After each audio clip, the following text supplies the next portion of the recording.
پہلے نبیوں کی اطاعت کے مقابلے پر کم انعام ملیں گے؟ یا کم سے کم وہ تو ملیں جو پہلے نبیوں کی اطاعت سے ملتے رہے مگر شان میں ان سے بڑھ کر. یہی دعویٰ یہ آیت کریمہ کر رہی ہے. وَمَن يُطِعِ اللَّهَ وَالرَّسُولَ، جو کوئی بھی اللہ کی اطاعت کرے گا اور اس رسول محمد رسول اللہ صلی اللہ علیہ وآلہ وسلم کی اطاعت کرے گا، فَأُولَٰئِكَ مَعَ الَّذِينَ أَنْعَمَ اللَّهُ عَلَيْهِمْ. اب صرف یہی لوگ ہیں جن کو اللہ انعام عطا کرے گا، باقی سب کی چھٹی ہوگی. خاتم کا مطلب غیروں کے چشمے بند، اپنا جاری. اب فیض لینا ہے تو اس کے پیچھے لگو. اور ساتھ فرمایا وہ کون لوگ ہیں جن کو انعام ملے گا، لسٹ بیان فرمائیے. من النبیین، یہ قرآن کے الفاظ ہیں، نبیوں میں سے ہوں گے یہ لوگ. والصدیقین، اور صدیقوں میں سے ہوں گے.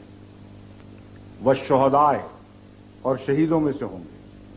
والصالحین، اور صالحین میں سے ہوں گے. وحسن اولئک رفیقا، اور یہ ساتھ جو محمد رسول اللہ کی غلامی سے ملے گا یہ سب سے اچھا ساتھ ہے، اس سے اچھا کوئی ساتھ نہیں. تو انعام کی لسٹ تو وہی ہے، مگر حسن اولئک رفیقا نے مرتبہ اونچا بیان کر دیا. اب تم پرانی امتوں میں کہاں رفیق ڈھونڈتے پھرتے ہو؟ حسن اولئک رفیقا. اب رفاقت ڈھونڈنی ہے تو محمد رسول اللہ کی امت میں آپ کے غلاموں میں پیدا ہونے والے نبیوں، صدیقوں، شہیدوں، صالحین کی رفاقت ڈھونڈو. اس سے بہتر رفاقت نہیں مل سکتی. اتنی واضح کھلی ہوئی آیت کے بعد آیت خاتم النبیین کا یہ ترجمہ کرنا کہ آپ نے سب نبیوں کو ختم کیا سوائے عیسیٰ علیہ السلام، اور سب کا فیض ختم کر دیا، ساتھ اپنا بھی ختم کر دیا. اب اس امت میں کوئی نبی آپ کی غلامی میں بھی پیدا نہیں ہو سکتا. قرآن کا دعویٰ کیا ہے؟ غلامی میں پیدا ضرور ہو سکتا ہے مگر صرف نبی نہیں. ہر مرتبہ شان، ہر مرتبہ انعام اب محمد رسول اللہ کی غلامی سے وابستہ ہو چکا ہے. صرف نبوت بند نہیں ہوئی، خاتم صدیقیت بھی بند ہے، شہادت بھی بند ہے، صالحیت بھی بند ہے، مگر غیروں کی. محمد رسول اللہ کی غلامی میں نہ یہ بند، نہ وہ بند، نہ وہ بند. بس غلام نبی کا تو اعلان کر رہی ہے یہ آیت. اور بجائے اس کے کہ پرانے موسیٰ کے غلام کو محمد صلی اللہ کی امت کا فیض رسان بناؤ، اگر غیرت ہے تو قرآن کے اس معنی کو تسلیم کرنا لازم ہے کہ جب ضرورت ہوگی محمد رسول اللہ کے غلاموں میں سے وہ اٹھے گا جسے خدا فیض نبوت عطا کرے گا، مگر محمد رسول اللہ کی امت کے دائرے میں اور غلامی کے صدقے. یہ ہمارا عقیدہ ہے. اگر یہ نعوذ باللہ من ذالک حق کے رسول ہے تو پھر اس عقیدے کو پکڑے رکھیں کہ محمد رسول اللہ کی امت میں تو سب ناکام ہو جائیں گے، موسیٰ کا غلام ڈھونڈنا پڑے گا، نیا قرآن لے کے آئے گا، یعنی دوبارہ قرآن نازل ہوگا، اور آخری فیض رسان جو دنیا دیکھے گی وہ عیسیٰ علیہ السلام ہوں گے. پھر وہ خاتم النبیین ہوئے، نہ کہ محمد رسول اللہ. سمجھے؟ جزاک اللہ.